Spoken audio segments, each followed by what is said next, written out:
Jadi memang tahun 2024 ini membawa angin yang kurang baik ya, terutama faktor Cina dan secara global juga perkiraan daripada Bank Dunia kan memang pertumbuhannya lebih rendah daripada tahun yang lalu. Nah, China memang salah satu tujuan ekspor kita yang terbesar.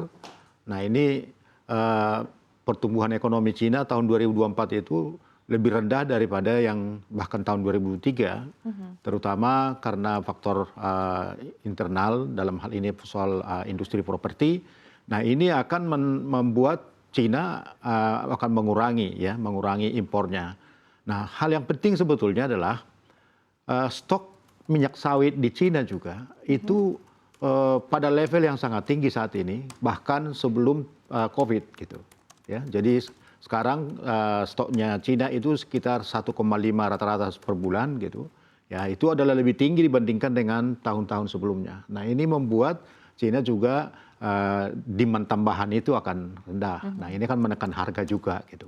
Tapi dari segi kebutuhan, ya ini kan minyak sawit ini kan untuk pangan sebagian besar di Cina gitu ya. Jadi akan tetap terjadi impornya dari Cina, dan itu akan hanya saja soal harga ini. Ini Ya. yang menjadi tantangannya di 2024 ini gitu. Oke, baik. Dari Pak Fadil sendiri, begitu mungkin dari sisi Gapki sendiri melihat kinerja ekspor untuk CPO dari Indonesia ke China di sepanjang tahun 2023, kemudian juga ini berkaitan ya tentunya dengan pelemahan ekonomi China yang sebetulnya sudah kita rasakan begitu ya sejak tahun lalu sudah terlihat juga begitu ya tanda-tandanya. Seperti apa, Pak Fadil? Ya, kalau kita lihat memang dua faktor yang akan mempengaruhi ekspor CPO itu adalah pertama eh, kebijakan daripada The Fed ya yang akan mempertahankan tingkat suku bunganya yang cukup tinggi ya untuk jangka waktu yang lama gitu. Jadi higher for longer itu yang akan kemudian membuat pertumbuhan ekonomi di berbagai negara itu akan mengalami tekanan gitu. Bahkan mungkin ancaman resesi itu untuk beberapa negara itu akan terjadi.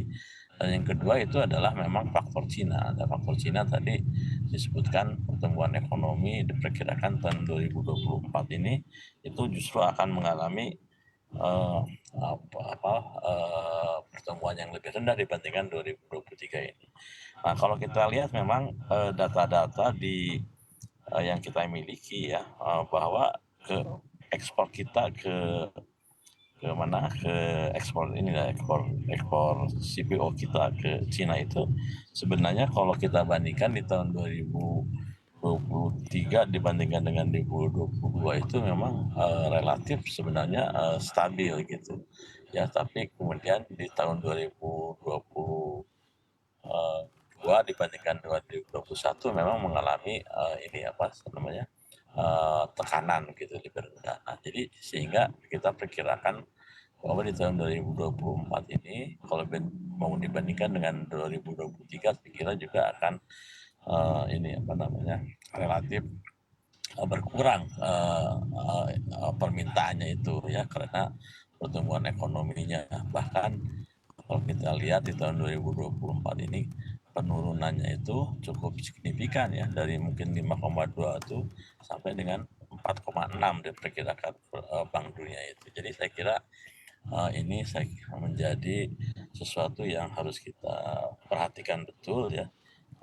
Bagaimana kita bisa melakukan diversifikasi apa namanya ekspor ke negara-negara non tradisional gitu supaya bisa tetap kita mempertahankan ekspor walaupun memang kita sendiri sudah memperkirakan bahwa ekspor di tahun 2024 ini secara volume ya itu akan berkurang dibandingkan dengan 2023 ya, jadi apa namanya ya itu Oke, perkiraan yang sudah baik. kita Baik, baik buat Pak Fadil. Tadi Anda tahun-tahun menyebutkan ini. berkaitan juga dengan diversifikasi begitu ya. Tapi di satu sisi permintaan mungkin dari negara-negara tujuan ekspor CPO Indonesia lainnya begitu seperti mungkin India, Pakistan begitu. Seperti apa sebetulnya kondisinya? Apakah memang ada sama begitu ya, ada tone pelemahan seperti yang terjadi terhadap China atau justru lebih stabil begitu Pak Fadil?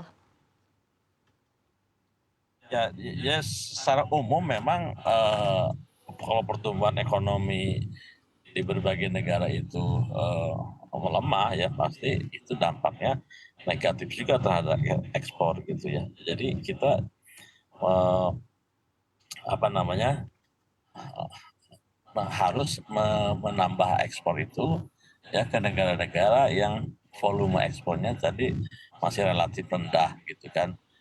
Misalnya eh, dalam konteks ini misalnya negara-negara di Afrika, kemudian negara di Mediterania gitu ya, yang volume ekspor kita itu terus karena satu dan lain hal itu masih rendah gitu. Tapi kalau misalnya negara-negara yang tradisional ya kan seperti di India, kemudian di Pakistan yang memang selama ini sudah menjadi negara tujuan ekspor kita, ya itu mungkin tidak akan terlalu berpengaruh dalam konteks misalnya kalau pertumbuhan ekonominya bagus mereka pasti akan tambah ekspornya kayak gitu. Jadi menemukan pasar baru ini yang harusnya menjadi tujuan utama sambil kita mempertahankan pasar yang lama itu. Gitu. Oke, baik. Tentu ini ada challenge tersendiri begitu ya, apalagi kalau misalnya kita bicara berkaitan dengan pasar baru dan Eropa begitu. Tapi nanti kita akan bahas nanti begitu ya. Sebelumnya juga saya akan ke Pak Tungkot terlebih dahulu. Tadi ya berkaitan dengan diversifikasi negara tujuan ekspor begitu. Iya. Sebenarnya langkah-langkah apa yang bisa dilakukan begitu tidak hanya dari sisi pengusaha tapi juga dari pemerintah ya untuk membantu tadi untuk memperluas ke pasar-pasar non tradisional seperti yang disampaikan oleh Pak Fadil ini memang ada tantangan-tantangan tersendiri begitu. Seperti apa Pak Tungkot? Ya, memang dalam kondisi yang seperti ini memang kalau kita menggantungkan pasar ekspor kita kepada Cina dengan kondisi perekonomian yang cenderung melambat di tahun ini, itu sangat berisiko. Maka kita harus memilih dan memberikan diversifikasi ekspor itu pada negara-negara yang potensial masih bisa ditingkatkan. Misalnya, saya setuju India. India perkiraan ekonominya lebih bagus ya, paling tidak turun gitu menurut Bank Dunia.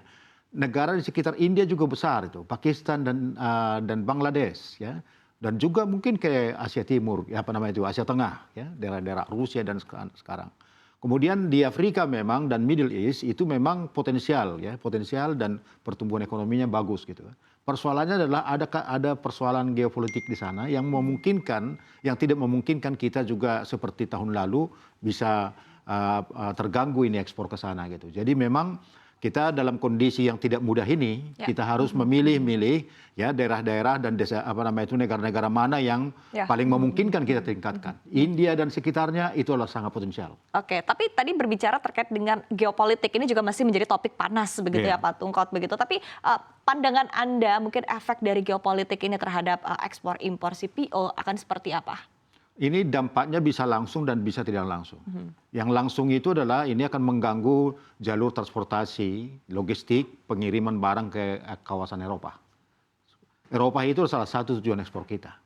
Nah ini sebagai catatan misalnya kan 12% daripada perdagangan global itu lewat Red Sea.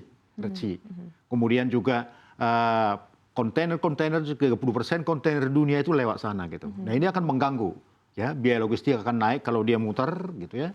Kemudian juga dampaknya ini juga kepada tekanan pada ekonomi Amerika dan ini juga akan menyeret perekonomian secara keseluruhan. Jadi ini geopolitik termasuk juga tadi pelemahan ekonomi dunia itu dua-duanya akan membuat memang nggak mudah di tahun 2024 ini.